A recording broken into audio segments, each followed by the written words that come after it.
In my youth, I helped support an impoverished student. Yet, just as we were preparing to marry, he conspired with my best friend to deceive me. I stood there and watched them sell the antiques I'd restored, pocketing every penny. I had nowhere left to turn. That's when Oliver showed up. He traded his mother's heirloom to get me back from Camille. Oliver said, just give him time. He'd put Liam and the others away where they belonged. I bought it. For 5 years. First time I worked up the nerve to leave the house, I heard him talking to his assistant. Mr. Oliver, Ms. Nora's treatment just started working. You can't pull her off the medication now. Maybe that's for the best. If she gets better, she'll go after Liam. Camille's married to him now. I can't let her get hurt. Oliver thought. 5 years. She's been happy. I don't want to watch them tear each other apart. Oliver scrolled through his phone. Camille had posted a 9-photo spread celebrating her 5th wedding anniversary. He looked at every single one, then raised his head and said, And Nora, I'll take care of her for the rest of her life. I'll make it up to her. The assistant let out a bitter laugh. Back then, you traded your mother's heirloom to save her. Now you're trading her sanity for Camille's so-called happiness? Oliver shook his head with a sad smile. There were reasons. I'll explain it to Nora someday. The secretary advised. But you can't just hand over all her antiques to them for safekeeping. That's against protocol. It's complicated. I'll sort it out later. Just focus on taking care of Nora. The only people Nora sees are you and me.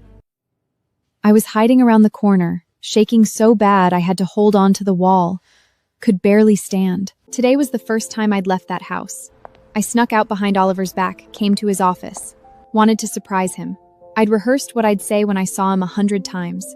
Raised my hand to knock, all excited, and then I heard it. The people who destroyed me, no punishment at all. They even had this big fancy wedding 5 years ago. And me? I spent 5 years being treated for mental illness, while they bled me dry. Those antiques they took, I'd restored most of them with my own hands. They were selling off everything I'd poured my heart into. And I was just living in this beautiful dream Oliver had built for me. What a joke. I stumbled out of that building like a ghost, fell down the stairs, so I just sat there on the steps.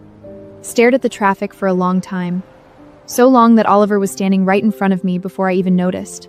He looked surprised. Then his eyes landed on my swollen ankle, and he got all worried, scooped me up in his arms. So this was your surprise? Why didn't you come find me? Too many people inside. Thought I'd just wait for you out here. Don't push yourself. Just stay home and wait for me like a good girl. He set me down gently in the car, eyes full of tenderness. Then, without me even noticing, he slipped a ring onto my finger. Marry me, Nora. I'll take care of you, love you for the rest of my life. The love in his eyes burnt so bright, almost like he meant it. Oliver got in the driver's seat. Wind whipped against my face. You and Camille used to be close.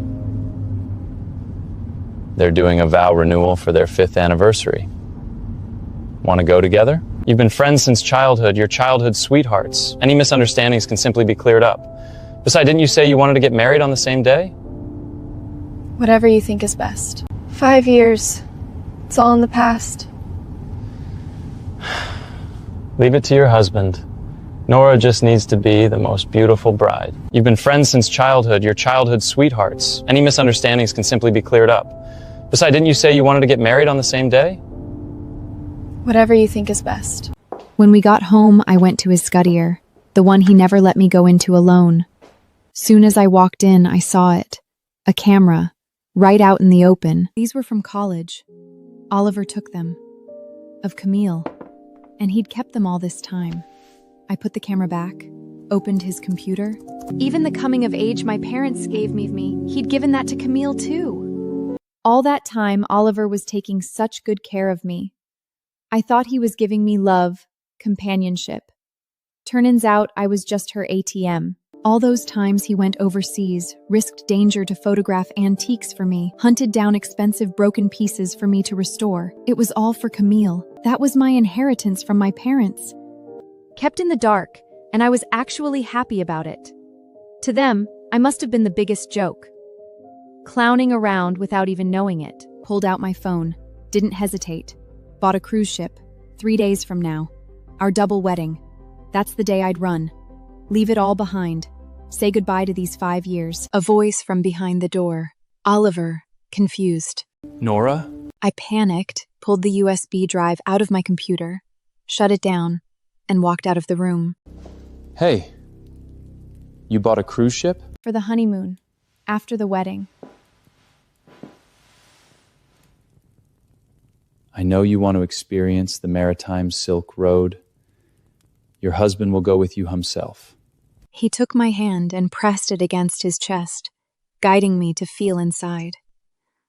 Oliver pulled a ring out from the inner pocket of his coat and held it right over his heart. I told you, closest to the heart. Isn't it cold? Body heat warms it up. That was always his thing. When he wanted to sweet-talk someone, he made you believe he really loved you. I don't feel good. The mood died right there. Want me to call the doctor? No, just need some rest. I left Oliver standing there. Didn't look back. 5 years ago, their lies and betrayal destroyed me. I wasn't even a person anymore. Friends and family didn't care I'd vanished. Said I was just throwing a rich girl tantrum because my parents died. Obsessed with some old junk. Then Oliver came, like a god descending from heaven, saved me. And now, he's the one who shattered every dream I had left. I couldn't stop shaking. Had to breathe deep, just to keep it together. After they left, I gave the legal equity a bitter smile. I know about the acquisition. Please keep this quiet. She nodded. I thanked her and left. What I didn't know, Oliver's assistant saw me leaving. When the assistant brought contracts to Oliver's office, he asked casually, Sir, did Mrs. come by the company? Oliver was caught off guard. When? Why wasn't I told? The assistant swallowed hard, hesitated. I saw someone who looked a lot like her. Just now. Oliver's face dropped. You could see the storm coming. Camille stepped in with a smile. Perhaps it's just a resemblance. Isn't Nora suffering from depression and afraid to go out? How could it be her? That seemed to calm him down. Next morning, soon as Oliver left, I slipped out of the house without a sound. Before I left, I had to deal with my parents' company. The one they left me. When I arrived at the Coat Group, I went straight to the company's legal department, only to be told that the company had already been acquired. Oliver signed the papers, on my behalf. After he saved me, I was a mess. Severe mental issues. Gave Oliver full control of everything. But who would have thought that, due to poor management, he actually sold the Coat Group to Liam? I went to Oliver's office. Was about to push the door open when I heard Camille's voice. Instinct made me turn away. Oliver, if I come to your wedding, Nora won't get mad, will she? Long as you behave at the wedding, she won't. Boss's lady, please have some tea. Smooth. Now that Liam has taken over the Coat Group, she's the boss, isn't she? Oliver looked a little annoyed, but he kept his mouth shut. Back then you were young, didn't know better. I let it slide. But now Nora's your sister-in-law. You can't act like you used to. I understand, Oliver. Nora and I have been childhood sweethearts, and now that she's ill, I'll make sure to look after her properly. She was the one who broke me. And now she's playing the saint. Still, I'm a little worried. Oliver, maybe you should call and check? Oliver nodded slightly, dialed my number. Have you come to the Coat Group? Yes. Camille and I were discussing the wedding. Why didn't you come find me? He sounded all hurt and whiny. I laughed inside. Was faking being in love with me for 5 years not enough for you? I had nothing left. And he was still acting. Just wanted to check on my parents' company. You guys are busy. I'll go home and wait for you.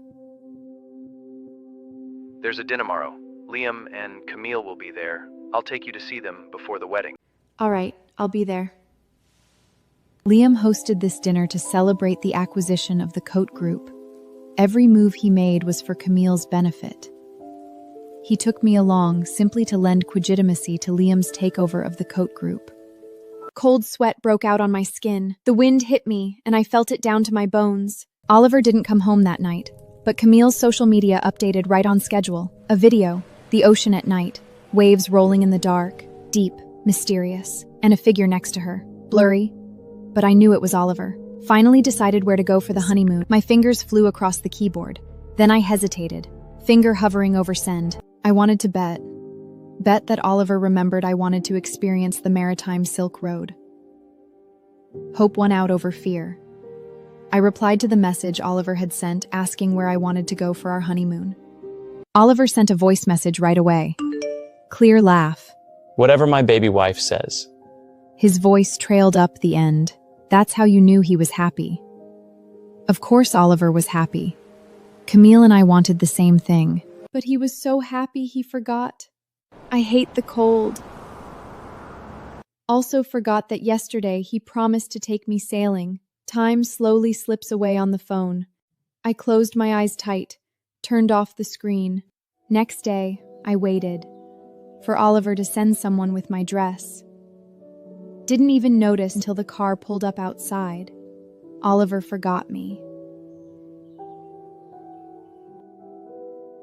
5 years out of the world, I couldn't do the fake smiles and small talk. Went out to the balcony. Inside, drinks clinked and people schmoozied. Oliver worked the room. Didn't care where I went. Inside, it was all drunken luxury and glamour. While outside, only the lonely moonlight lingered. Camille followed me out, leaning against the balcony. She was a completely different person, looking at me triumphantly. All these years, still useless. Had a man handed to you, and you couldn't keep him. The company tared I stole from you. And now your future husband? He's only marrying you because me. Miss Nora, you really are a pitiable sight. Nora, you've got nothing left. Get away from me. She stepped back on purpose, stumbled, almost fell. Instinct made me reach for her. Then something slammed into me from behind. Oliver rushed over, grabbed her arm, pulled her back just in time. You're having another episode. I'll have someone take you home. Guests pointed fingers, whispered. I just stood there, no expression, watched the circus like it had nothing to do with me. And what about what they did to me back then? They should go to jail, right? Camille looked like someone hit her, went limp in Oliver's arms, tears streaming down her face, silent. She said, Don't blame Nora. Back then I was young and stupid. It makes sense she hates me. Let's just leave it here.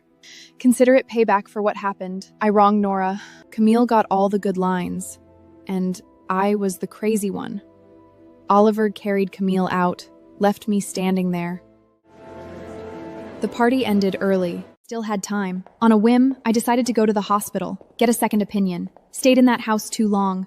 Wasn't used to being outside. Got turned around. Ended up in gynecology. I looked around, confused. Decided to ask the woman in front of me for directions. Just as I got close, I saw her, taking a pill from a box I knew. I waited for her to finish before asking. Then it hit me, like lightning. Excuse me, can I see that medicine? The woman looked at me strange, then handed it over. My hands shook. I read every word. Then I saw it. A line I'd never noticed before. Side effects of overdose, infertility, and I took 2 every time. I held that pill so tight. Handed the box back. Thanks. I tried to walk away calm, but the breakdown hit me like a wave. I laughed. Couldn't stop. Laughing and crying at the same time.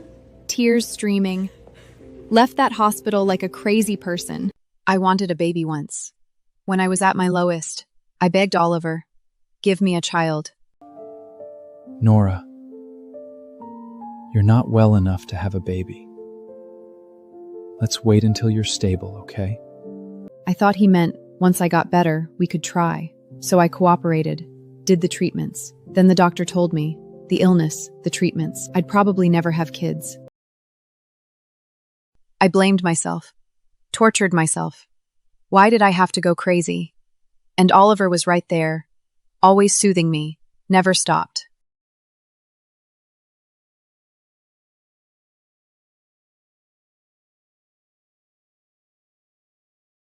I didn't find out until later. Oliver was worried, thought if I got pregnant while unstable, it'd be too much. So he talked to the doctor behind my back, put me on meds that were too strong, never told me the truth. He just wanted me to get better first, then we'd think about kids. Never thought the meds and the illness together would take that choice away from me. He held me and broke down crying. Said he was just trying to protect me. Never meant for this to happen. On the way home, no lights around the villa. I got to the door. Then the sky exploded. Fireworks. Colors everywhere. I turned and watched the whole city light up. My phone buzzed. A message from Oliver. I knew. The fireworks. Oliver set them off for Camellia. The whole city was noise, and I was silence. Time to go. I waited in that villa, night to day to night. Oliver never came. To cheer Camille up, Oliver even gave her a private jet as a wedding gift. People said, Oliver and Camille's love story. If we can't be together, we'll marry on the same day. That way, he still kind of marries you. But today was supposed to be mine and Oliver's wedding. The calls kept coming, everyone asking if I was ready. I told them all yes, almost ready. But my groom, he never asked. Tears fell without a sound. I took the scissors and cut my wedding dress to pieces, just me in that house. Watched the candles burn down. Mailed the divorce papers to the wedding venue. Before I left, I took nothing. Everything that was mine, the clock on my phone hit 0. I got on the cruise ship, right on time. The moment the ship set sail, Oliver finally remembered me, called to ask if I was ready. Don't be mad about the other day. Today, Nora's going to be my bride. Smile for I me. hung up the phone and saw Camille's post. The video shows the wedding ceremony, with Oliver appearing on screen to place that priceless crown upon her head. I stared at all the congratulations. Then I deleted every account. The bracelet on my wrist was a gift from Oliver. He told me it is a family heirloom, passed down through the Oliver family. This is a bracelet of the finest quality, yet the person is not a good one. Yet I did not hesitate. I plucked it off and threw it into the sea. Back at the wedding, the screens suddenly changed, started playing videos, years of contracts, Oliver and Camille, transferring my antiques, for free. Oliver's eyes went dark. He dialed me without thinking. The assistant rushed in, holding the divorce papers. He said, Mr. Oliver, she's gone. The villa, shredded wedding dress everywhere. Can't reach her. Only this, the papers. She signed them. Oliver in his white suit froze for a second. The video stopped. He stared blankly, took the papers. Written clean and clear. He could almost see me, signing my name, careful, determined. No, she's got nowhere else to go, just me. She bought a cruise ship. I checked. It just set sail. I think she's on it. It took Oliver a minute. Check the villa, make sure she's not there. Then find that ship, whatever it takes. Find her. Get me a car, I'm going back to the villa.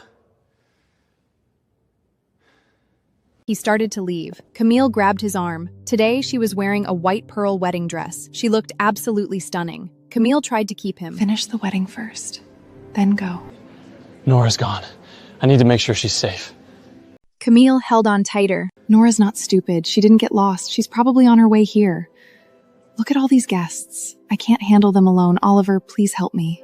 Oliver relaxed a little. Then he remembered. My number was dead. The worry came right back. He gripped the papers, face like stone. They struggled. Camille caught a glimpse. The papers. Triumph flickered in her eyes. Then she gasped, loud enough for everyone. Nora's divorcing you? Oliver's face went cold. He looked at Camille, something dark in his eyes. First time he saw her, really saw her. The girl in front of him, not the one who used to follow him around, calling him brother, needing his protection. All these years, Camille's little performances.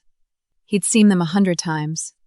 Only now did he get it. What happens between me and Naya is none of your business.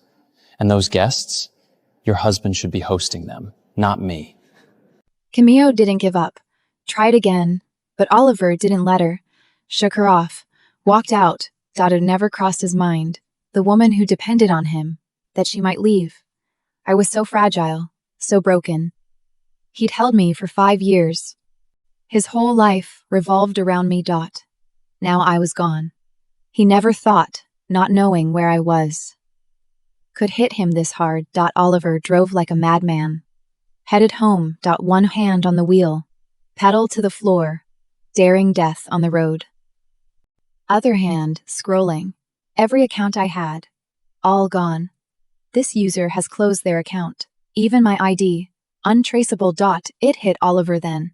Really hit him. He couldn't find me. Back at the villa. Silence. He saw the burnt down candles, the shredded wedding dress. He sank to the floor. The villa was empty. Everything still there. Everything we had. Lost in the wreckage. He felt hollow, like something was missing. A part of him. I left clean, left it all behind. He couldn't even find me. The assistant came up beside him, lit a cigarette, took a long drag. He said, About the meds.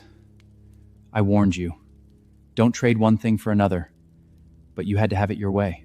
Oliver looked up, eyes full of doubt. How could she know? Only you and me. The assistant shook his head. Disappointed.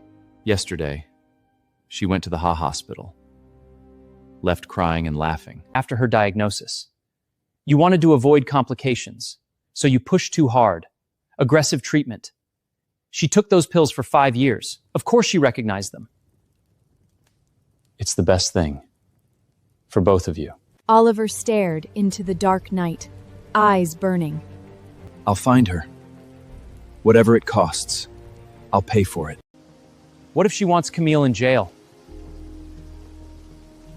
You kept her locked up for 5 years over this. How's that different from what they did to her? You lied to her. From start to finish. And now you play the tragic lover? She didn't call the cops. That's her giving you a pass. Let her go. She doesn't belong to anyone. Oliver held his head, curled up against the car, in pain. I'd been at sea for a while. Got a message from my mentor. Went back and forth. Decided to go to Europe first. After I got off the ship, my former mentor Luke was there to pick me up. Long time, Nora. Have you been? Good. Mentor keeps talking about poaching you. Make you our star. But your husband always said no. Your mental state, you know? Yeah, I was really not in a good place back then. I'd been through some stuff. But Oliver's real reason? He was scared I'd get out from under him. When my parents passed away unexpectedly, I decided to return to China to take charge of the Kotu group. My mentor didn't want to see me buried in paperwork. Begged me to stay. Luke walked me out of the airport. I kept my head down, thinking, how do I explain? I said I'd be back in 6 months. It's been 5 years. Then, pop, pop, pop! I jerked up, looked around, and there they were, my old classmates, party poppers in hand, welcoming me home. My eyes burned. Before I came, I was scared. Europe would be hard, starting over, but they treated me like nothing changed. Luke produced flowers from somewhere. Welcome home. I took the bouquet, Gloriana Lillis, brave and bright, wiped my tears. I'm back. Cry if you need to. Then I'll take you to the mentor. He's waiting. Let's go. He didn't mind. Led the whole crowd to a nice apartment building. There were several people standing behind me. I was at the front, and Luke was standing to my left. I hesitated and didn't dare to knock on the door. You gonna make an old man come get you? Luke opened the door, pushed me inside. We stared at each other. That strict old man. He wiped his eyes. I lost it. Hugged him and sobbed. I told my teacher everything that had happened. He vehemently criticized Oliver and Camille and found many authoritative mental health experts for me. I have a job and a new social circle. These are things I used to love. I feel like a bird that has been set free. I feel incredibly happy. But Oliver, he wasn't doing so well. Didn't look for news about him. but the algorithm found me. The headline reads, "Childhood sweetheart turns out to be a sworn enemy." Surprised, I clicked "Old feuds." Right there, Oliver and Camille, family enemies. Oliver came out with the truth. Camille's father, a business dispute. He drove Oliver's mother to her death. Oliver just found out. The internet exploded. Some people said it was hot. The drama, the tension. I didn't get Oliver anymore. 5 years. He gave her everything. My antiques, my company, kept me locked up. And now this? I never cared if Camille was his enemy or his lover. I cared about the lies. As a result of this, his company's share price plummeted, and the Oliver Group was losing money by the minute. But he left the company to his assistant, spent all his time looking for me, put out a huge reward. It was crazy, but I didn't care. Moved on. Those days, I lost myself in antiques, found my footing again. My mentor joked. He was grooming me to take over. I laughed it off. Then one day, I opened the door, heading to work. And then there he was. He looked like hell. Oliver was squatting by my door, eyes bloodshot, unshaven, wrecked. When he saw me, something lit up in his eyes. He stood up slow, voice rough. Nora. I watched him cold. He stumbled towards me. I stepped back. Oliver's eyes were full of regret, pain. He said, Nora, I was wrong. Camille, I helped her because I didn't know about my mother. Her father, on his deathbed, asked me to take care of her. He fumbled in his pocket, pulled out a USB, scared I'd shut the door. He went on to say, This is everything. Years of their crimes. I've been working day and night, enough to put Camille and Liam away for life. Nora, please, forgive me. Give me one more chance. I'll make it right. I swear. Tears and snot. I reached out, took the USB. Hope flickered in his eyes. Then I knocked it out of his hand. The whole time, he was just building a cage for me. But then what do you call transferring my assets? You think you can get back the antiques I spent every single day and night restoring? My child. I'll never be a mother now. My voice was ice, every word a knife, stabbing into Oliver. I know. I lied. I broke my promise. Please, one more chance, Nora. The company. I'll get it back. The antiques, whatever it takes. A child we can adopt. I'll get a Vaxaby. A family, the three of us. We'll be happy. I pulled back, disgusted, tried to shake him off. He held on tighter, desperate, gripping my shoulders, begging. Nora, the Maritime Silk Road. You wanted to go. After I send them away, the three of us, you, me, the baby. Isn't that what you always wanted? Get away from me! He didn't move. Then Luke, he lives next door. He ran over, pulled Oliver off. You okay, Nora? I shook my head. He saw how pale I was. His eyes went hard when he looked at Oliver. Oliver glared at him, full of hate. Who the hell are you? Get your hands off Nora!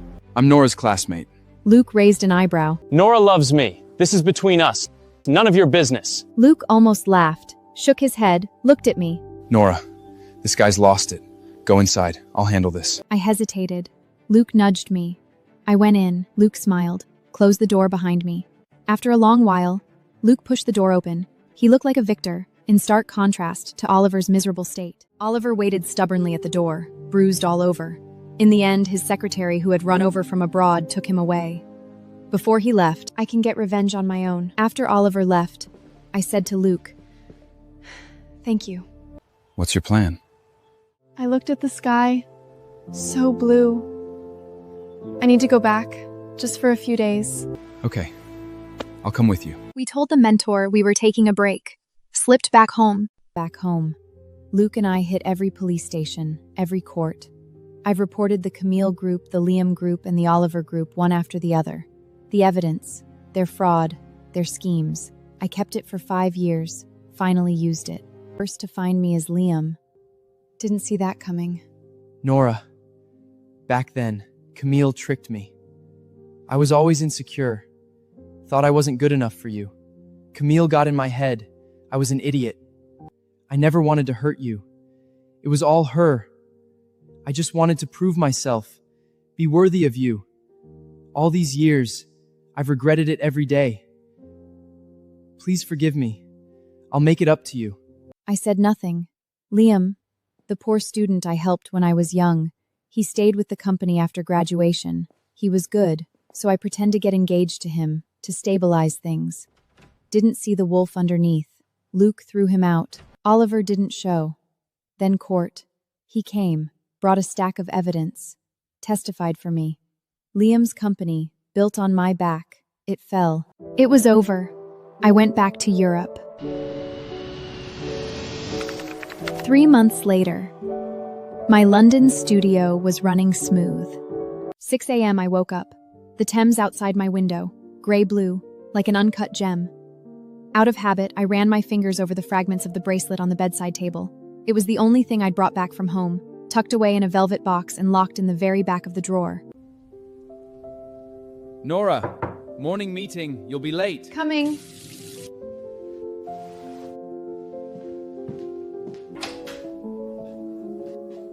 We have an important client today. He said. He handed me the cup and continued.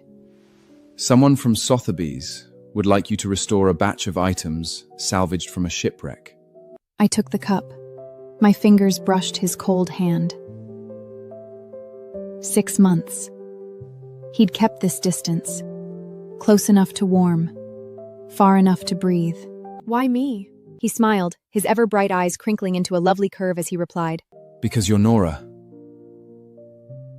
And because only you can bring those broken things back to life.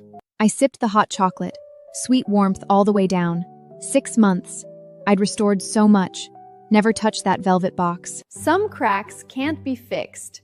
Sotheby's jewelry turned out way trickier than I thought. It was a collection of jewels that had lain undisturbed on the seabed for 400 years. Corroded by salt and encrusted with coral, most of them were now unrecognizable. The client, anonymous, wanted them done in 3 months for the fall auction. My teacher, that stern, old-fashioned little man, frowned after examining the samples and said, I very so dod is meet both to bite us. There's something fishy about the origin of this batch. Looting, most likely. The studio went dead quiet. Luke stood beside him. Turn it down? No, we restore, but no auction. My mentor raised an eyebrow, said nothing. Luke smiled, something in it I couldn't read. You've changed, Nora. I didn't answer. 6 months. I'd learned not to explain. Oliver taught me that. Words are cheap. 2nd week of work, I got a letter, handwritten.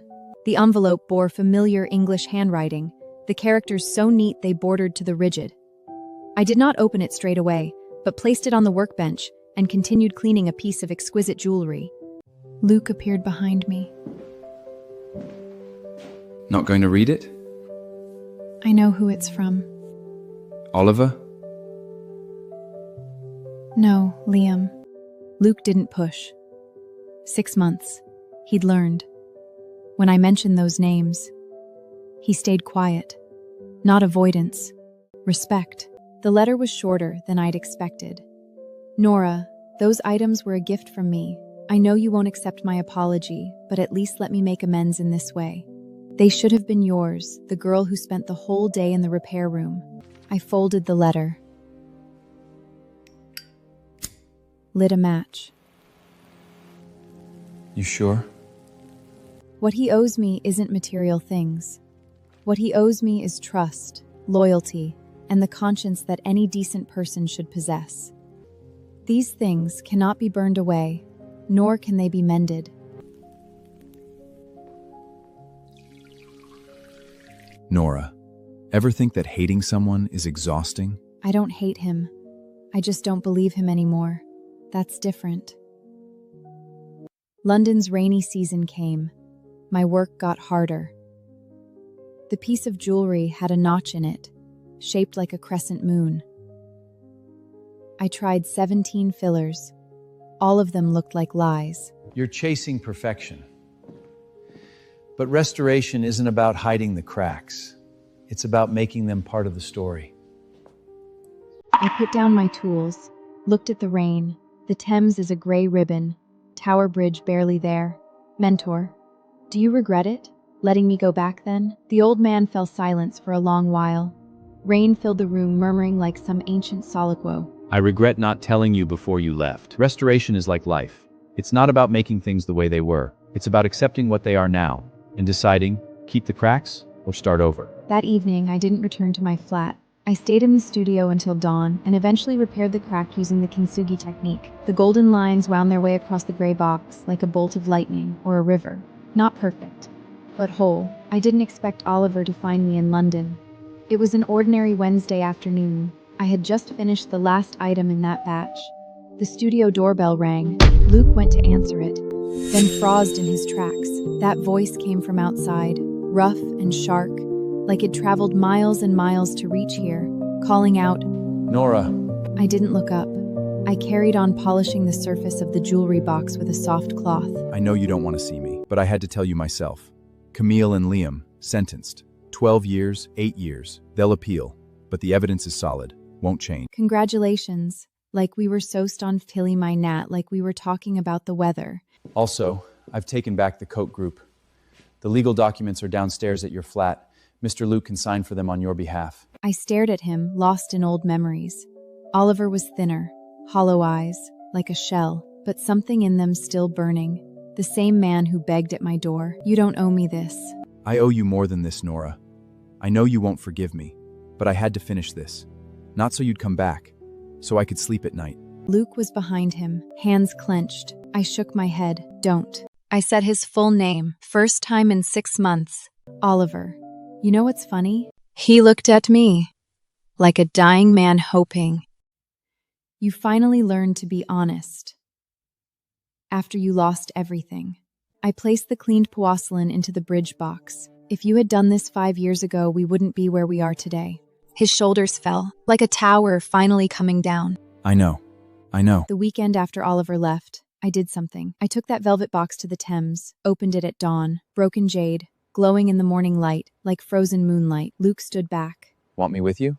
No, this is between me and it. I dropped the pieces one by one, into the gray water. No sound, no ripples, like they never existed. The last piece, I held it a long time, the part with the family gresque, where Oliver put it on me. Thank you for protecting me.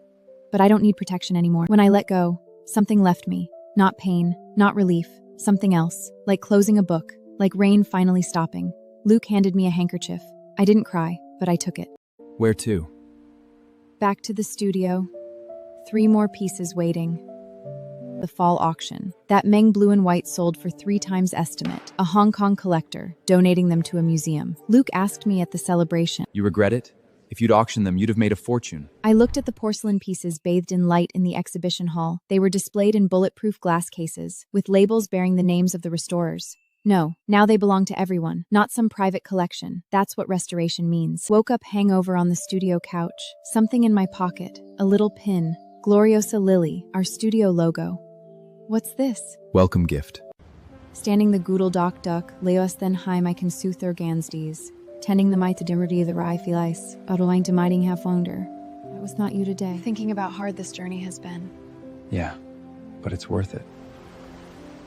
On the distant sea, an antique-style sailboat slowly sails out of the port. That ship we're about to board. The voyage lasts 40 days. We depart from Quanzhou, pass through Guangzhou, Hainan, Singapore, and arrive at the Strait of Malaga. This time, I'm not alone. I saw an anonymous post on Facebook, and now I feel like my girlfriend. Are you still writing a sequel? Not a sequel, a second book, called 1,000 Sails. Why this title? Because after 1,000 sails have passed, you're still here. In Malacca, we visit an elderly restorer in his 70s who specializes in restoring shipwrecked porcelain. He looks at my hands. You're a restorer too, aren't you? Yes. Then we're colleagues. He gives me a small Hmong blue and white bowl he restored, with a gap at the bottom repaired with kintsugi, the golden crack like a bolt of lightning. On the last night of the voyage, we stand at the bow looking at the starry sky. Luke takes out the first edition of Kinzami with signatures from my teacher, parents. Left, yours. I take the pen and write a line, may all that and ancient fang on the Rara. Thank you for making me a better person. It's enough that we see ourselves clearly. The ship glides slowly into the harbor. The lights on shore grow clearer. People are waving. My teacher, parents, Lirel, Thens and hold his ad fang. Iona, they've all come. I take his hand and step onto land. Behind me is the sea. Ahead are countless lights. Those lights are like shattered stars, mended by the Kinshagi of time, lighting our way home. You're a partner now, as of yesterday. Why me? There are so many good restorers here. Because when you couldn't fix yourself, you were still fixing others. Nora, I like you. Not because you need saving, because you never did. Even when you were broken, you put yourself back together. I held the coffee cup, felt the warmth. I might never love anyone the way I loved him. He smiled, something in it I couldn't name. I know. I don't need you to love me like that. Just let me stay. Until you learn to love different. The sun got bright. I looked at my reflection in the coffee. Blurry, unfinished. Give me time. I've got all the time in the world. Next spring, I got a commission from home, S City Museum, Qing Dynasty silk. The curator was an old friend. This silk was donated by your mother. We think only you should restore it. I showed Luke. He read it, said one thing. You want to go?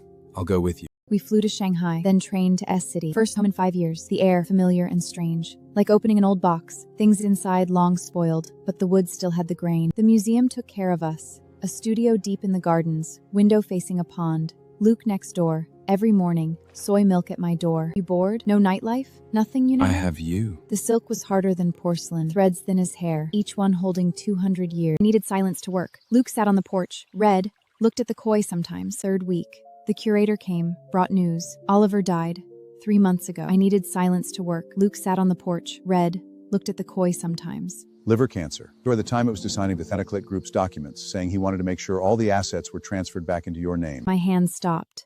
Silk slipped through my fingers. Luke appeared at the door, didn't come in. Did he leave a message? Just one. He said, if you ask, give it to her.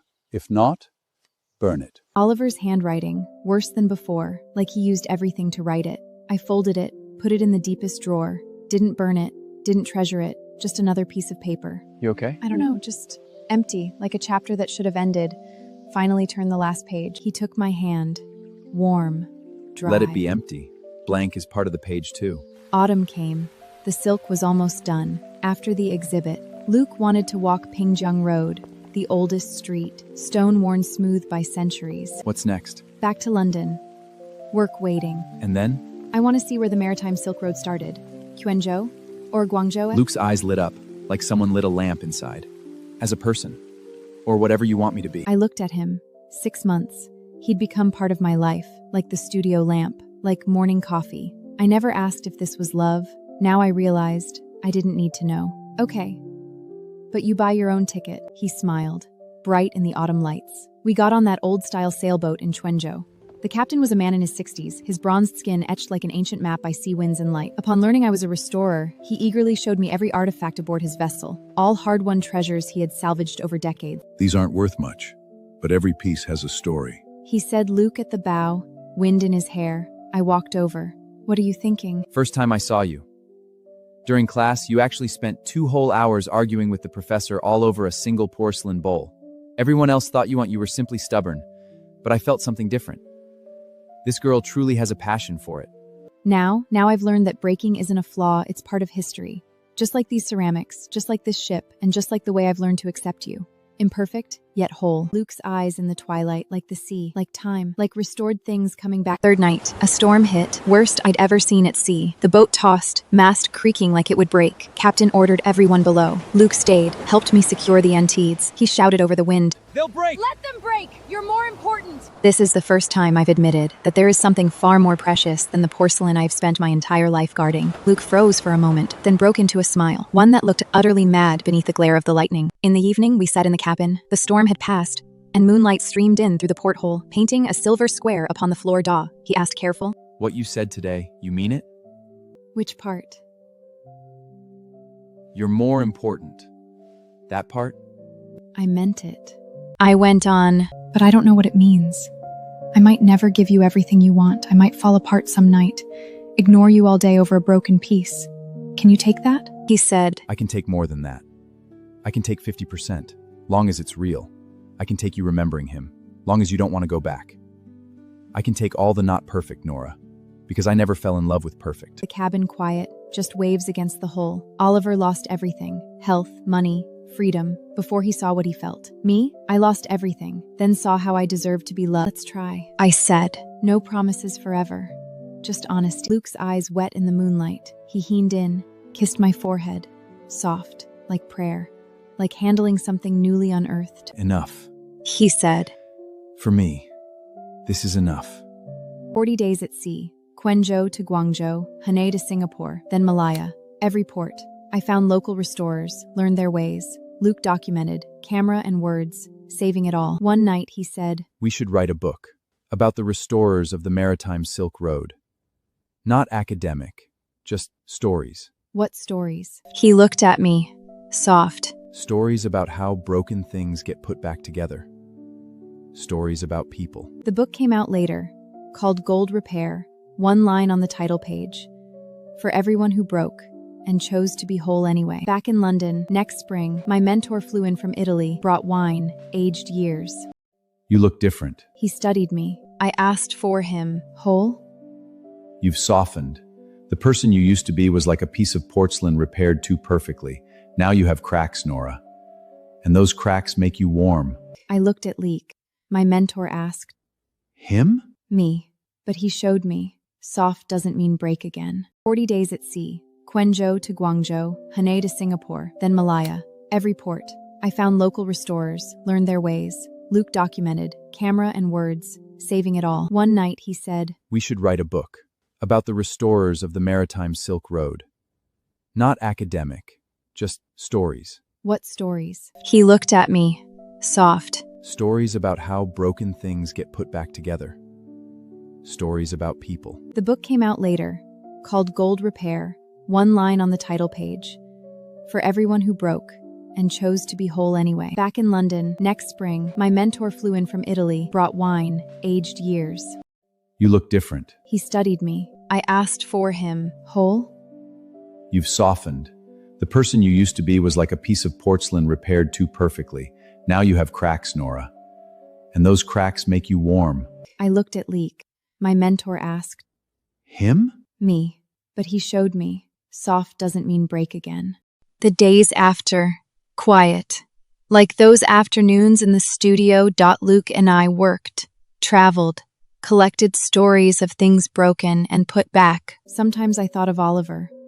Not missed, just thought of. Like a scar long healed, that aches a little when it rains, but doesn't hurt. Camille and Liam in prison, never visited, nothing to see. My mentor's hair, all white now, still in the studio, said he'd never leave the old things. One day, Luke and I by the window, watching the Thames flow.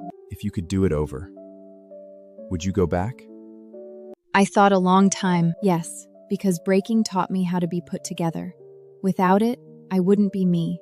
Without it, I wouldn't be here, with you, watching this river. He looked surprised. He smiled, said nothing, just took my hand. Outside the window, the River Thames still flows. Its slate blue waters lie like an unpolished gem. Some things break, some things remain, and only what's left can ever truly heal. Spring arrives late and reservedly in London. I trim a Glorica lily by the studio window, the scissors clicking crisp. The final payment for the Sotheby's porcelain has arrived, 20% more than you expected. Did the buyer pay a premium? The buyer said it's respect for the restorer.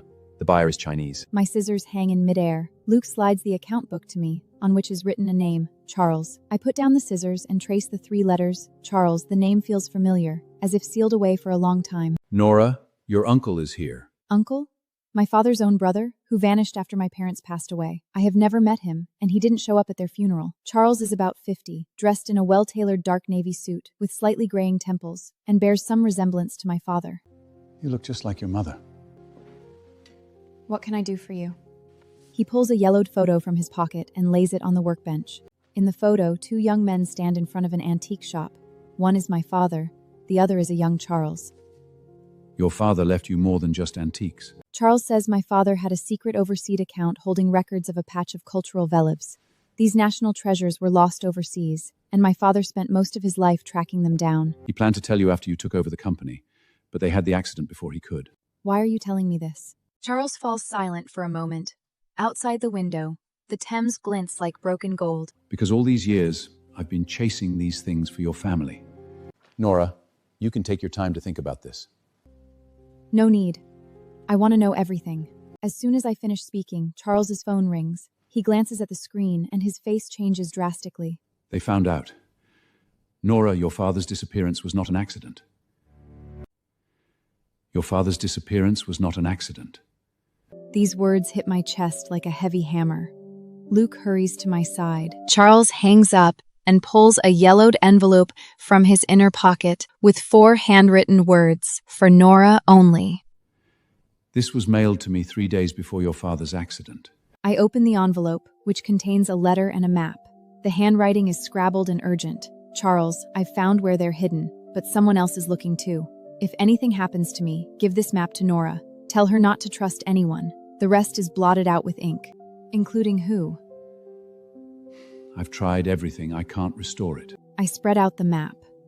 It marked the coordinates of a sea in Southeast Asia, Malkamia, Singapore, Indonesia. Scrawled along the map's edge was a faint line of words: sunken ships, centuries old, hidden treasure. My teacher leans over, gasping. Charles, this is what you've been chasing? These relics sank with Zheng He's fleet, carrying a large number of Ming official-killed personalics. Your father spent 20 years tracking them and pinpointed this sea area. But he had the accident before he could announce the news. So you came to Nora not just to tell her the truth, but to ask her to keep investigating? It was the only thing your father couldn't let go of before he died. I'm not here to pressure you. I just want you to know someone in this world remembers what your father did. Where are those relics now? Charles was just about to reply when a frantic knock came at the door. The female assistant pushed in, pale as a sheet. Charles, someone broke into our Hong Kong warehouse and stole all the documents. The cameras caught nothing, but they left a note. Only one line is on the note. Nora, stop investigating. Luke. Besides the map, who else knows where the sunken ship is? Your father told no one. He said he'd take you there himself when the time was right. Then I'll go see it myself. Making the decision takes only a moment, but preparing for a long voyage takes many days. I lock myself in the studio, studying the map over and over. Luke guards the door for 3 days, bringing food every few hours. My teacher urges me to rest. I say I can't sleep. If my father was telling the truth, the Ming official cured porcelains are in one of the sunken ships. But how did my father find these coordinates? He must have had a partner. I go through all my father's notes and finally find a business card. Hidden in an old diary. South China Sea Marine Ecology Institute. The number is disconnected. Searching Arthur makes my heart sink. He disappeared 8 years ago during a diving expedition and has never been found. 8 years ago, the exact year my father disappeared. This isn't a coincidence. Of course not. Arthur and my father had accidents at the same time. That means someone didn't want them to find those relics back then. If you keep investigating now, aren't you walking into a trap? If I stop, all their years of work will be wasted. Then I'll go with you, but on one condition. What condition? Don't carry everything alone anymore. Nora, you can be fragile, at least in front of me. This trip to Malacca, we won't face broken porcelain, we'll face unknown danger. I'm not afraid of you getting hurt, so let me help you. Silence for Akshado Hanela finally dent. Is this Miss Nora? My name is Frank. I was a close friend of Mr. Arthur. Someone told me you're looking into him. Mr. Chen asked me to keep something for him. He said if a girl Sinep Jiang ever came looking, I should give it to her. Where are you? Penang. But Miss Nora, I can only meet you alone. One more person and I won't show up. Okay, I'll come alone. I have to go. I can never win against you. I'll wait nearby for 2 hours. If you don't check in, I'll come find you. Okay. Penang's weather is hot and humid like a steamer. I arrive at Cho Jettery as agreed, a wooden walkway built over the sea, water seeping through the planks. A brass lock hangs under the 3rd pillar at the jetty head. I take it down. Follow me. A child runs over and hands me a note. Through the narrow jetty, we reach a remote stilt house. An old man sits in a rickle chair, his hair all white but his eyes unusually bright. You're the girl Arthur talked about? I'm Nora. Are you Frank?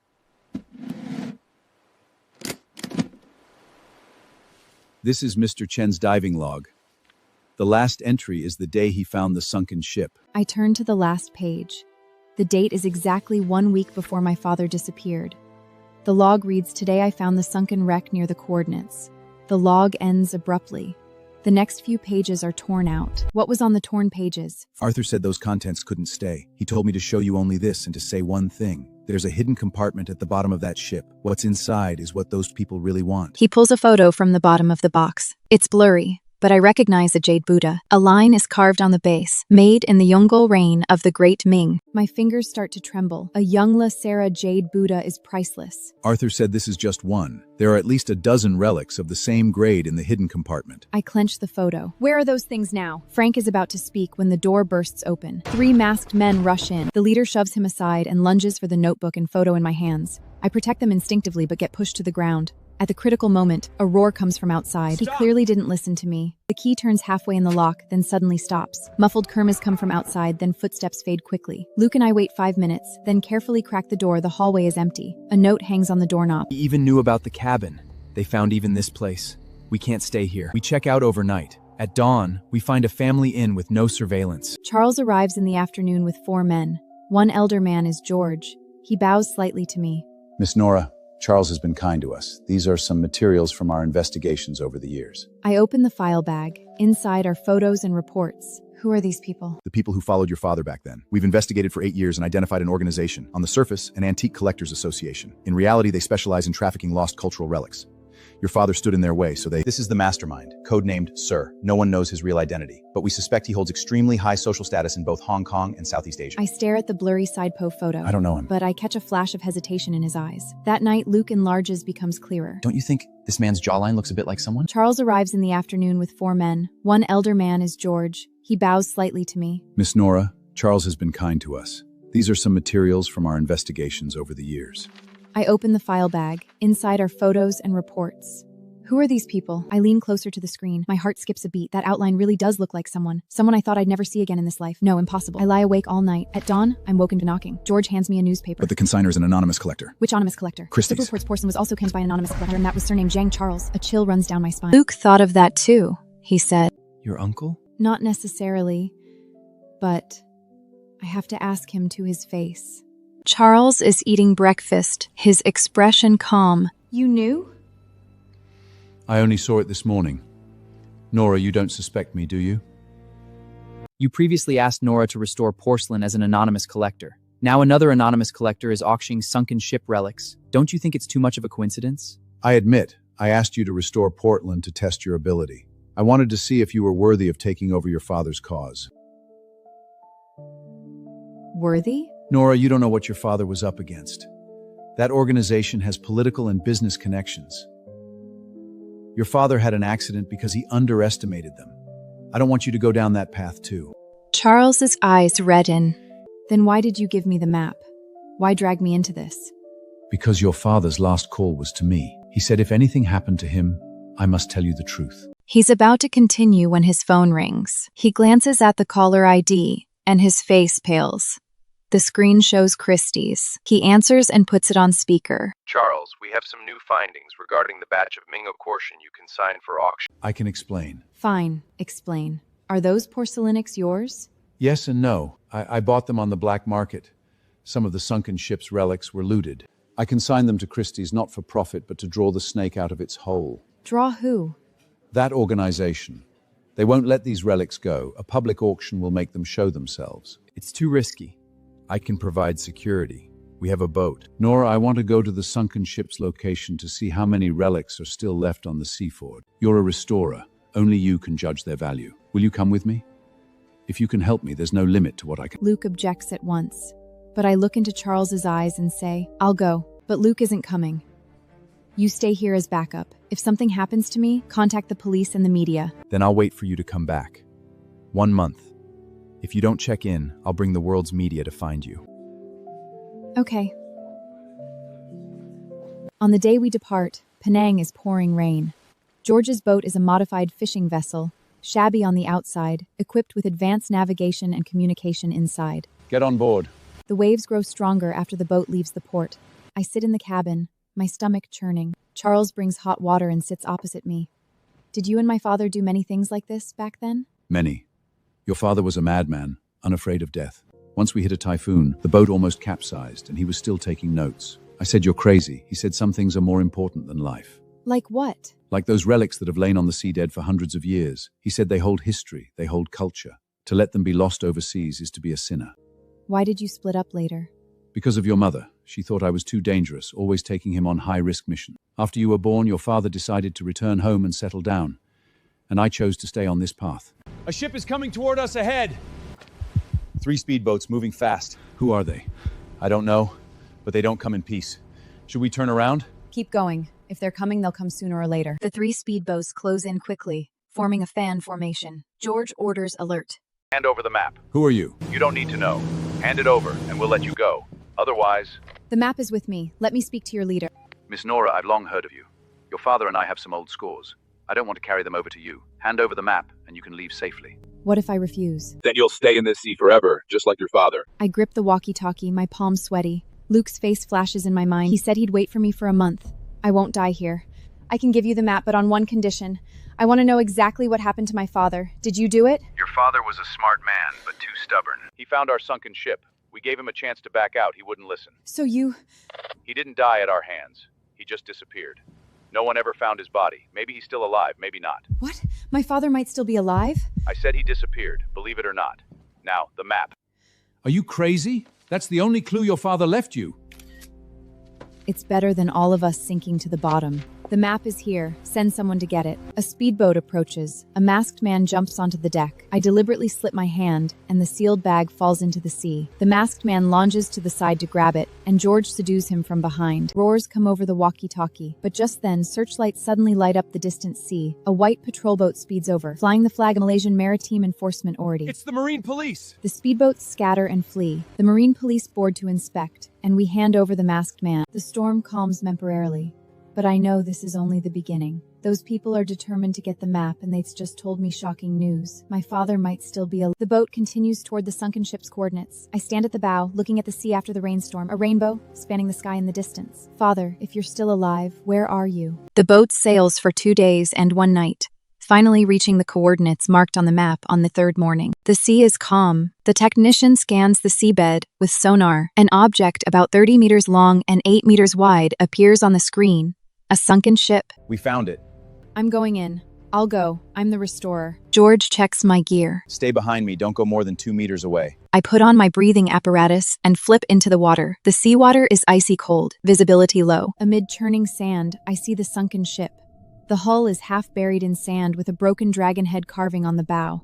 I swim into the cabin. My flashlight sweeps the walls. Most of the porcelain on the wooden shelves is gone, only fragments left. Someone has been here. I find the hidden compartment at the bottom of the ship and pry open the planks. It's empty inside, but my flashlight catches a waterproof bag in the corner. I reach out and pull it out. Open it. Inside is a notebook. The cover reads, Charles's diary. Charles's diary? My uncle's? George packs my shoulder, signaling it's time to surface. I tuck the notebook into the waterproof bag and follow him up. Back on the boat, I take off breathing apparatus and gasp for air. Charles hands me a towel. I take it but don't wipe. Why is your diary in the hidden compartment of that sunken ship? Charles freezes. What are you talking about? I hand him the notebook.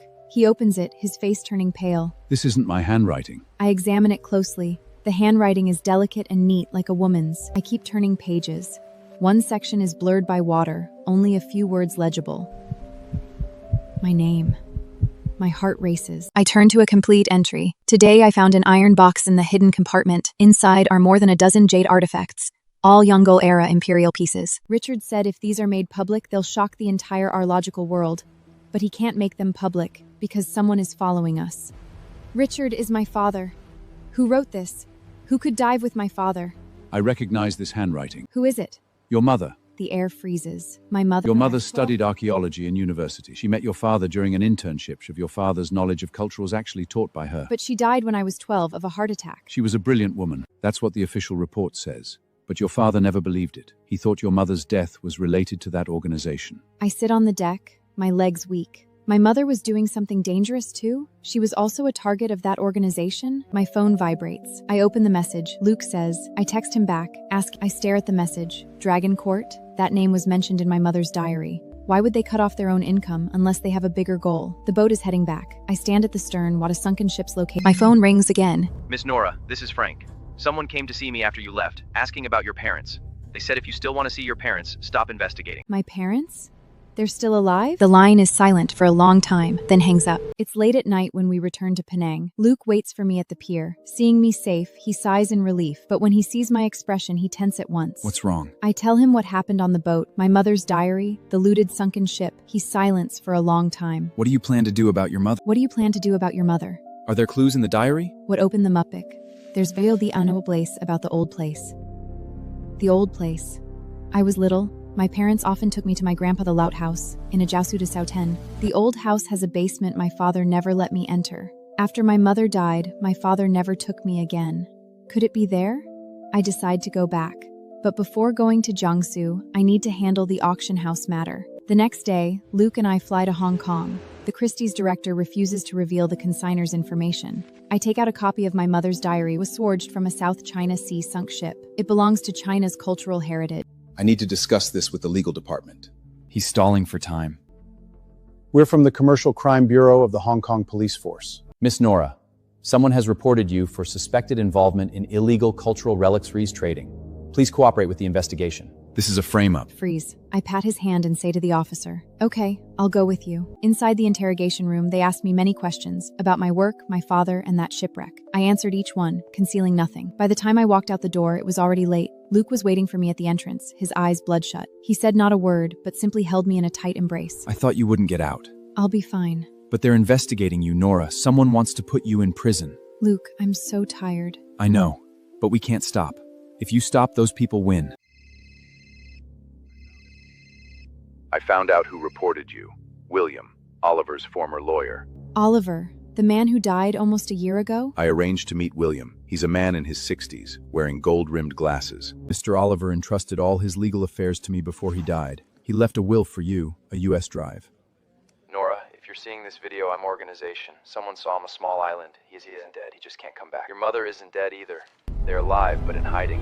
The last place they appeared was Sumatra. If you go looking for them, be very careful. That organization won't spare anyone who finds your father. I'm sorry, Ashi, but I really love you. I turned off the video and slumped into my chair. Luke says nothing, just places a glass of water next to my hand. I want to cry, but can't. I want to laugh, but can't. My parents are alive. They abandoned me. No, they did it to protect me. 18 years. I thought I was an orphan. I wasn't. You're going to Sumatra? Yes. I'm going with you. Aren't you afraid of danger? I am, but I'm more afraid of you going alone. Tears finally fall, not from being moved, but because finally someone isn't using me or protecting me from the truth. They just want to be with me. Okay, together. Before going to Sumatra, I decide to go back to the old house in Jiangsu. The town has changed a lot, but the old house remains, standing alone on the edge of town. I unlock the door with a key. Dust billows out. The basement entrance is in the kitchen corner, blocked by an old cabinet. Luke helps me move the cabinet. The iron door's lock is rusted. We opened the door and made our way down the stairs. The basement was filled with old things. Inside a metal box, I found something not jade, but a stack of letters. The envelope was addressed to Nora, in my mother's handwriting. I opened the first one. "Dear Nora, when you see this letter, Mom and Dad should no longer be by your side. Don't be sad. We left by choice. Not because we don't want you, but because we can't. A group of very bad people are looking for us. So we have to pretend to disappear and go to a faraway place." The letter is long, telling how your parents discovered the organization's crimes, how they were pursued, and how they planned this disappearance. The last page reads, "We hid a batch of things in the old house's basement. Not valuable relics.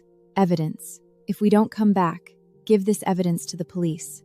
Remember, don't fight them alone. You're no match for them." Also in the box are folders full of photos, contracts, transfer records, a complete chain of evidence pointing to the organization's illegal smuggling of cultural relics. There's also a photo, a clear front shot of Sir. A name is noted under the photo, Albert.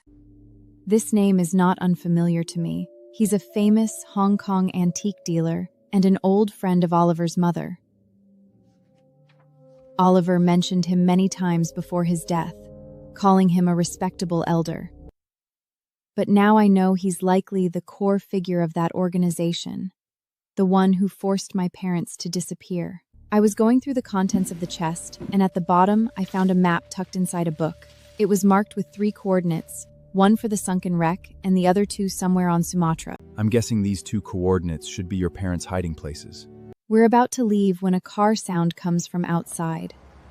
Through the crack, two men in black suits are getting out. They're from that organization. Luke pulls me back into the basement, closes the iron door, and props it with the cabinet. He takes out his phone and calls the police. Footsteps come from upstairs, getting closer. The cabinet is pushed aside, the iron door kicked open, and flashlight beams shine in. Two men in black tactical gear stand on the steps. Miss Nora, please come with us. Mr. Wen wants to see you. What if I don't go? Then we'll have to make you go. Luke stands in front of me. I'll go with you. He stays. No, he comes too. I'm about to speak when sirens suddenly wail outside.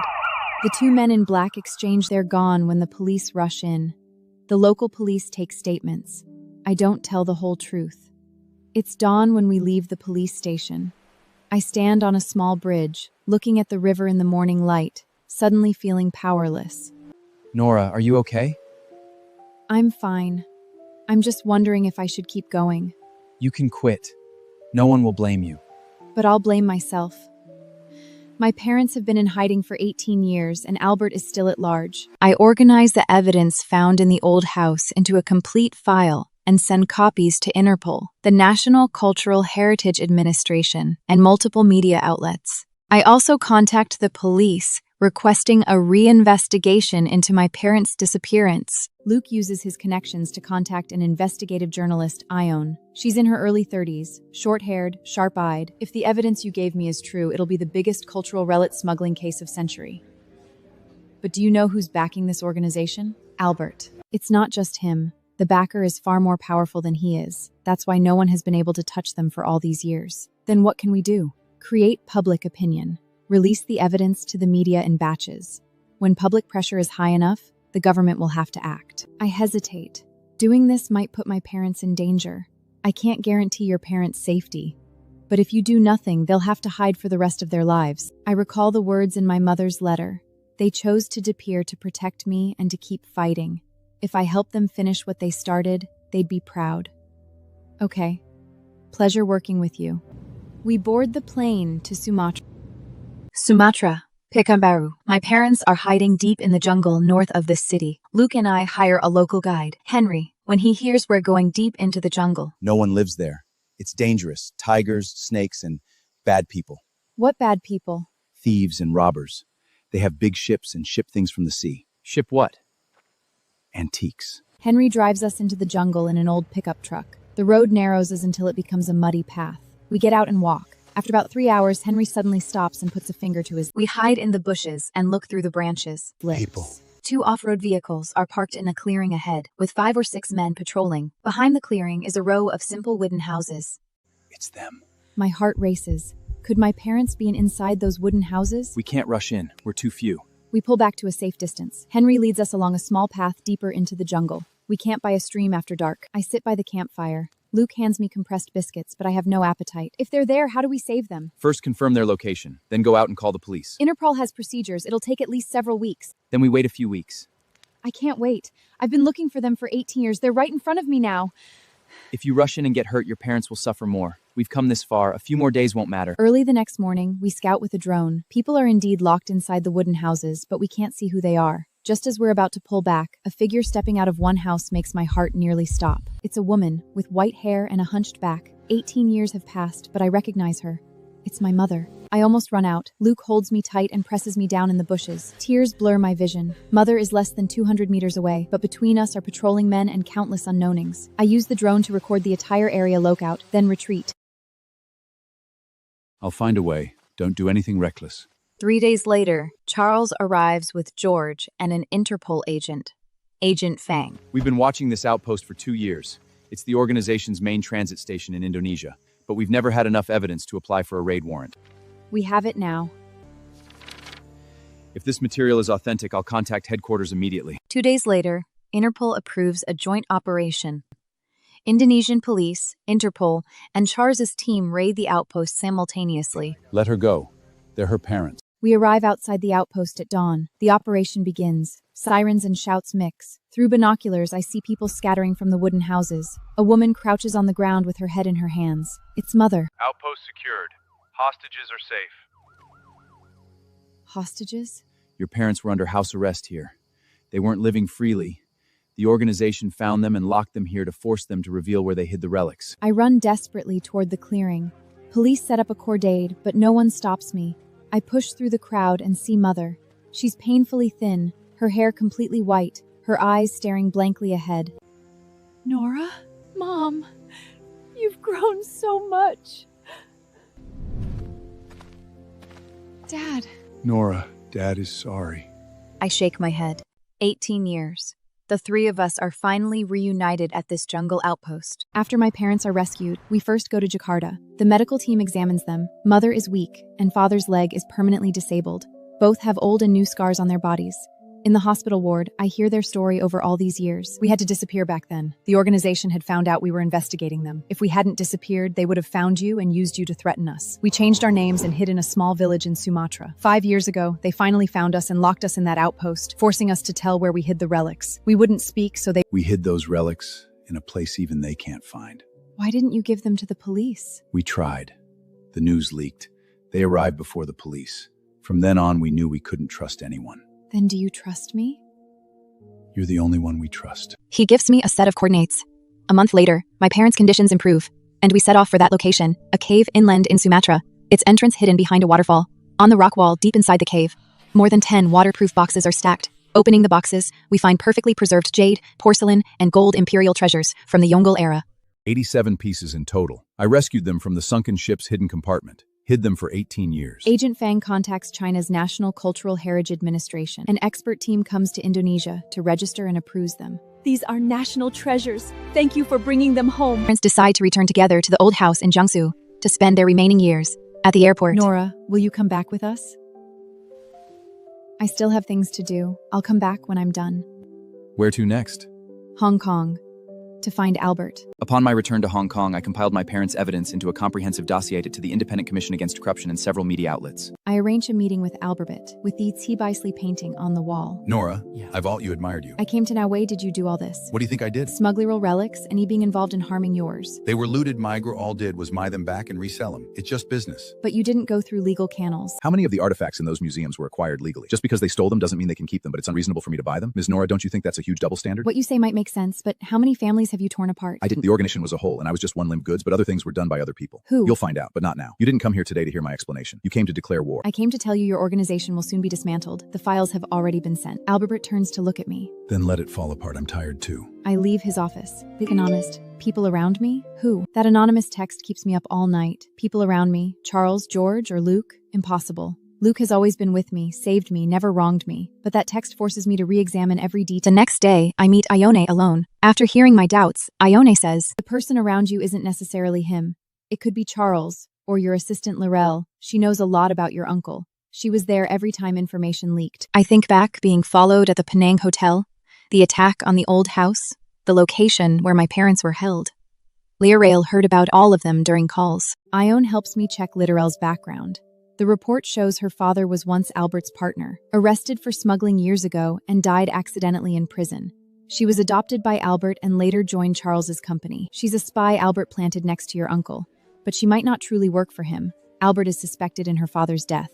Maybe she's undercover looking for I decide to test her. The next day, I invite Charles and Liran to dinner and deliberately say, my parent those relics is an imperial dragon button jade seal, priceless. Lirai spoon paused for an instant. After dinner, I follow her and see her making a call in a quiet alley. The number is near Albert's office building. Of Albert's people. I'm not to expose you. I just want to know, are you really helping him or do you have another motive? Silence non-tan home. I hate him. He killed my father. My father was Albert's accountant. He knew all the organization's secrets. He wanted to quit, but Albert refused. He tried to report him, but the news leaked. Albert destroyed the evidence early and falsely accused my father instead. My father died accidentally in prison. I know Albert did it, but I have no proof. So you went undercover next to him? I joined Charles's company because Charles is his business partner and can access his operations. I wanted to find evidence, but Albert is too careful. Albert told you to follow me? He told me to monitor your every move and help him find that Imperial Dragon Button Jade seal. Do you trust him? No. but I need to get close to him to find his flaws. Miss Nora, I never did anything to hurt you. I was forced to follow you. If what you say is true, I need you to help me. Be a double agent. Keep spying on me on the surface, but secretly tell me his movements. She hesitates. If Albert finds out I'm betraying him, if he finds out you're doing nothing, he'll think you're useless too. Only by making him think you're important will you have a chance to live. From that day on, Liral and I become secret allies. Minchfer Leon's article inactates public opinion. Albert's company stock plummets. He is banned from leaving the track, and he is questioned by the ICAC do temps. Then he still hasn't volley. Anyway, behind it a rim mayout shown up. Albert is running. He booked a private jet for early tomorrow morning. Before leaving, he's meeting someone on a yacht. That person is the real leader of the organization. Who?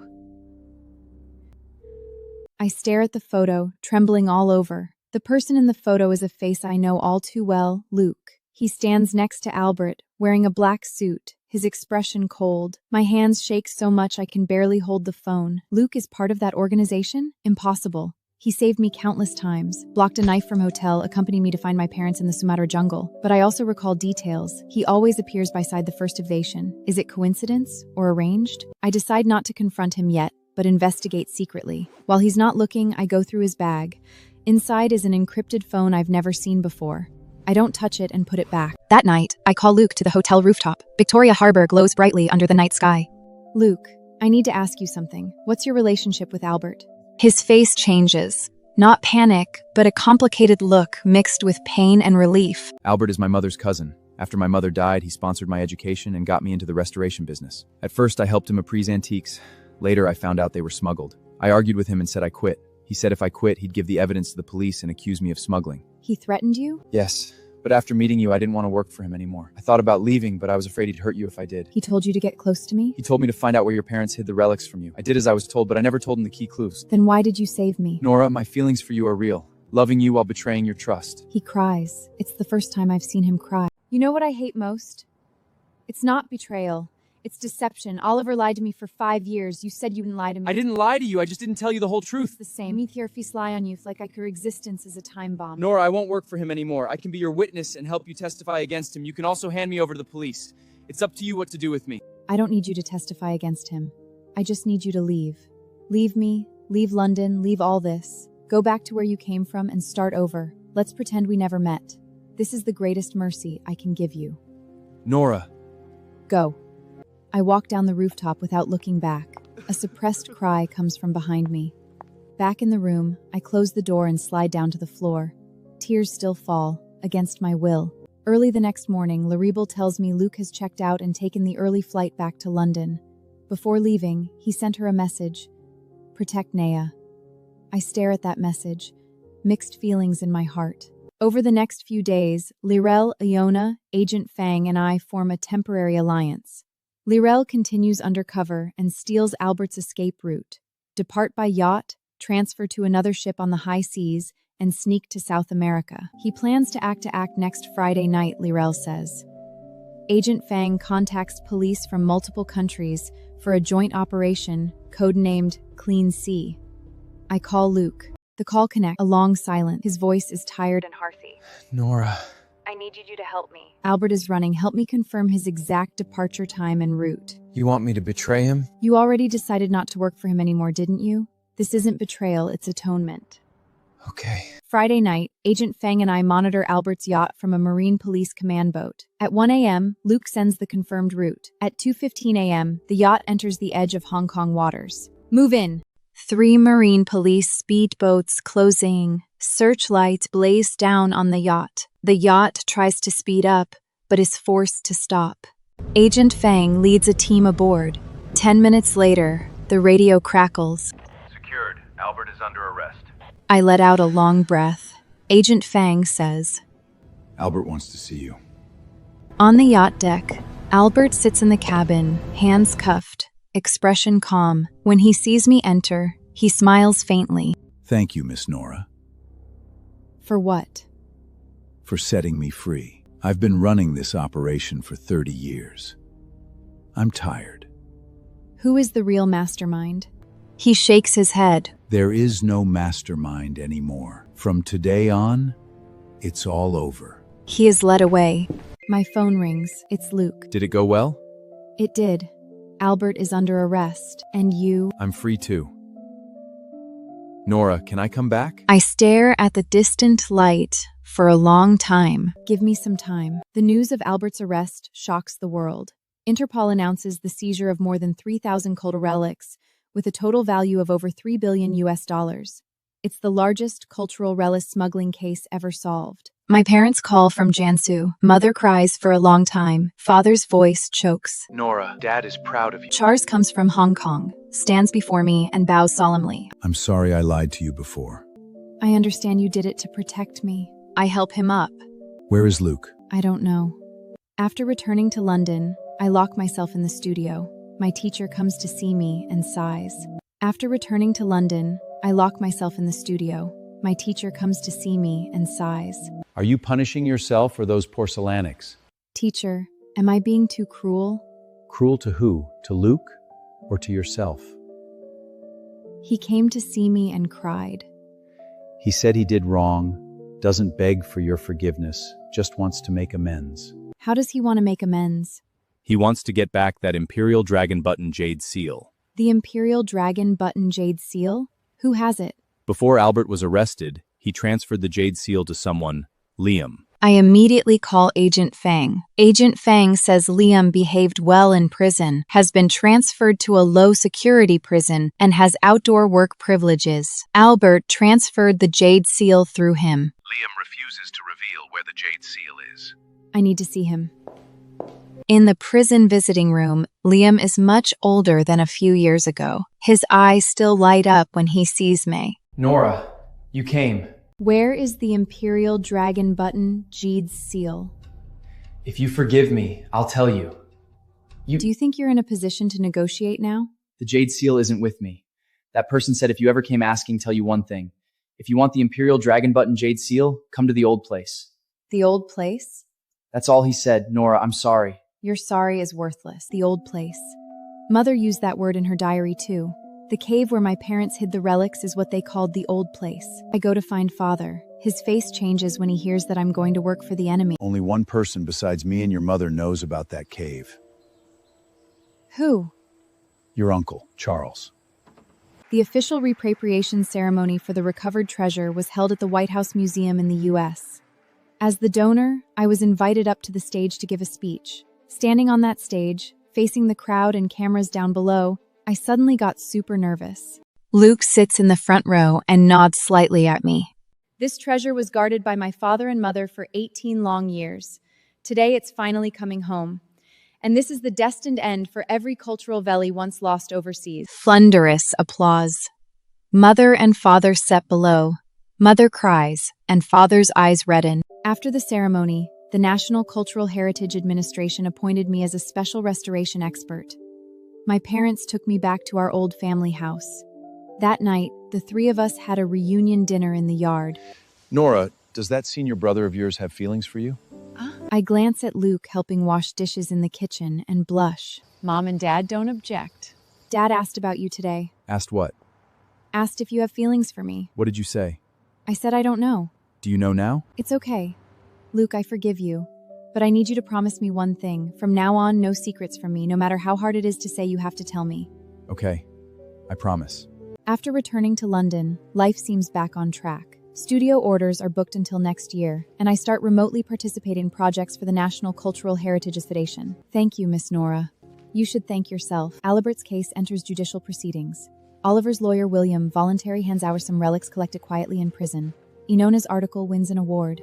My parents settle down in the old house in Jiangsu and occasionally come to London to see me. Everything is getting better. But the British government refuses to return Chinese relics in the British Museum. The National Cultural Heritage Administration asks me to join an international project to promote repatriation through academic cooperation. I agree. The project requires frequent travel between London and Beijing. Luke becomes my most capable assistant. One day, we work late in a Beijing hotel. I fall asleep on the desk. When I wake up, his coat is covering me. What time is it? 2 a.m. I didn't want you to catch cold. Luke, you said you'd sailed fan about restorators. Did you? Not yet. Because the story isn't over. Then you can write it now, because those relics are finally coming home, and our story has a new beginning. Nora, will you marry me? Are you serious? Dead serious. I've wanted to marry you since the first day I saw you in restoration class. Okay, but you owe me a ring. I bought it secretly in Sumatra and never dared to take it out. I hold out my hand. The ring fits perfectly. The wedding is held the next spring, in the yard of in Jiangsu, the old house. Mother arranges flowers and guests. Father directs craftsmen to build a flower dance. My teacher flies in from London with a bottle of red wine treasured for 30 years. Nora, I bought this the year you were born, waiting for your wedding. Luke doesn't have much family. He grew up almost alone, but you won't be alone anymore. The wedding day was bright and sunny. The venue was covered in fresh flowers. I wore a simple white wedding gown. Luke stood beside the floral arch, his eyes soft and full of love, brimming with joy the moment he laid eyes on me. When exchanging rings, I look into Luke's eyes. I still have many imperfections. Me too. But together, we can restore each other. I think of the bracelet Oliver gave me, shattered and sunk into the Thames. Some things, once broken, can never be restored to their original state no matter how you fix them. But some things become more beautiful after cracking, like kintsugi, repairing cracks with gold powder, making the broken part of the object. I think I'm the same. Married life is peaceful and warm. We live upstairs from the London studio. Every morning he gets up first to make coffee, now brings it to the bed to wake me. The government's attitude toward returning cultural relics remains firm. The National Cultural Heritage Station asked me to attend an international conference to apply pressure through public opinion. My speech is scheduled the next afternoon. I'm nervous and revise my speech piffly until early morning. You weren't even afraid of Albits. Why are you afraid of this? It's different. Just pretend they're listening to you tell a story. The story of those relics coming home. If you tell it beautifully, they'll help you. The next afternoon, I stand on the stage. The spotlight is blinding. A dense crowd sits below, camera lenses like a row of black eyes. Hello everyone, I'm Nora, a cultural relic restorer. Today I don't represent any government or organization. I'm here on behalf of those relics that can no longer speak. They are carved with history and memory. Restoration is not just gluing fragments together, it's giving them dignity again. And these stories can only truly be heard in their true hometown. I ask everyone the repatriation of lost cultural relics, not out of hate, respect. Respect for history, respect for culture, respect for every nation ownership of its own cultural heritage. Applause rises, louder and louder. I have a collection of Chinese porcelain. I've decided to donate them to Chinese museums. Change happens little by little. I don't expect all relics to come home overnight, but as long as someone pushes, those relics have hope. In autumn, Luke's book is published. The dedication page reads, "To Nora, after being broken, you became the most beautiful light." These two are the best restorers I've ever met, not because of their skill, but because they restored each other. Miss Nora, I've also gone through very painful things and felt broken, but after reading your story, I think it's okay to be broken. You can be fixed. Yes, it's okay to be broken. You can be fixed. After the book signing, the bookstore closes. We're the only ones left. Luke leans against a bookshelf, looking tired but his eyes bright. Nora, do you think our story isn't complete? Not yet. As long as not all relics are home, our story isn't over. What if they never come home in a lifetime? Then we'll keep writing for a lifetime. The next spring, the British Museum agrees to negotiate the repatriation of some relics, the first breakthrough in years. The negotiations are held in Beijing. I participate as a member of the expert group. The British side puts forward various conditions, and the Chinese side argues strongly. These relics are slowly dying. If they don't come home soon, they won't last much longer. There's a long silence at the negotiating table. Finally, the British side agrees to return 15 relics first as a pilot. On the day of the signing ceremony, I stand in the corridor of the Great Hall of the People and look at the blue sky outside. What are you thinking about? About my parents. If they were here to sign, they'd be even happier. They are happy, because you fulfilled their wish for them. Luke, let's go home. Go to Jiangsu to see Mom and Dad. Okay. Assets of the court group are returned to me. I don't restart the business, but transform it into a non-profit organization, the Court Cultural Relics Protection Foundation, supporting the repatriation and restoration of lost cultural relics. Liral returns from Singapore to serve as executive director. Helping you with this is more meaningful than being a curator. Albert's case goes to trial, and he is sentenced to life imprisonment. Liam gets an additional 3 years. Oliver's foundation continues to operate. Oliver left something else before his death. I meet him in Hong Kong, an envelope containing a photo. It's the only photo of Oliver and me together, me sitting in the villa garden with a blank expression. On the back is a line, A she. This photo is my most precious. If you ever stop hating me, burn it. I stand with the photo for a long time. Then I light a lighter. The flame devours Oliver's face and the message. I don't know if I still hate him. Maybe not anymore. Maybe I just don't want to think about it. Ash drifts in the wind. Stepping out of the office building, the sunlight was blinding. Luke was waiting for me downstairs. Is it settled? It's settled. Then where do we go? To the starting point of the Maritime Silk Trude. You promised to go with me. Now? Now. London, 15 years later. Nora's studio has moved into a larger space. The walls are lined with porcelain pieces she has restored, each glowing softly under the lights.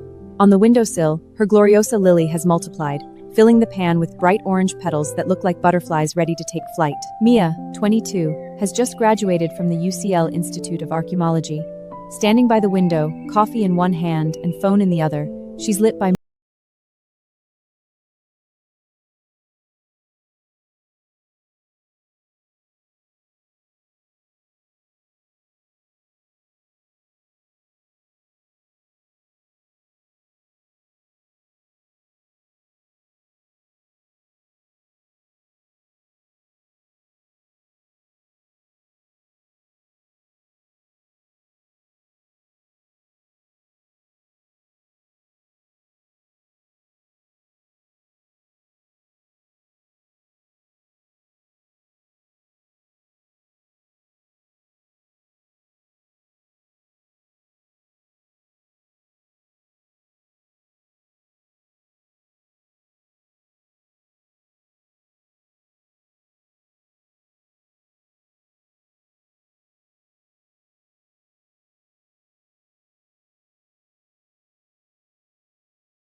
George goes with you.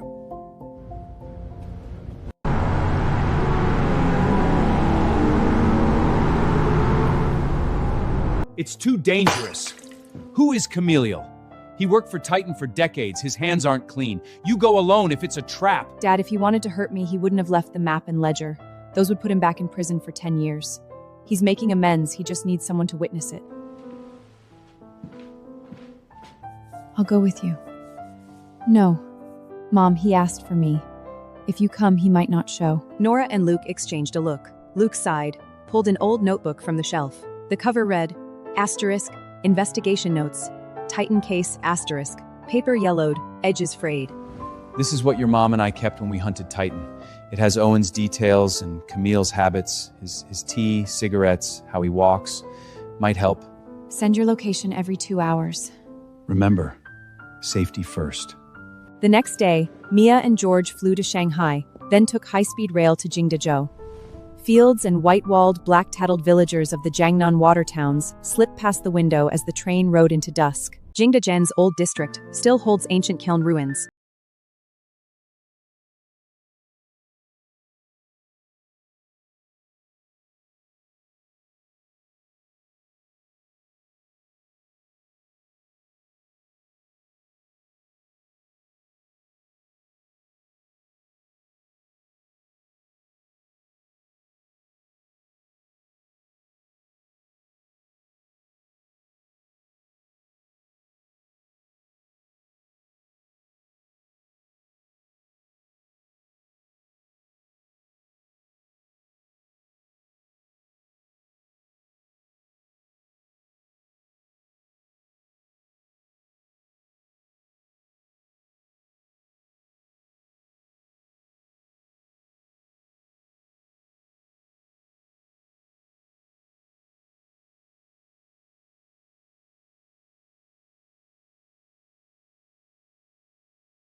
like butterflies ready to take flight, stared at the plant, remembering the day Luke first gave it to her, so many years ago.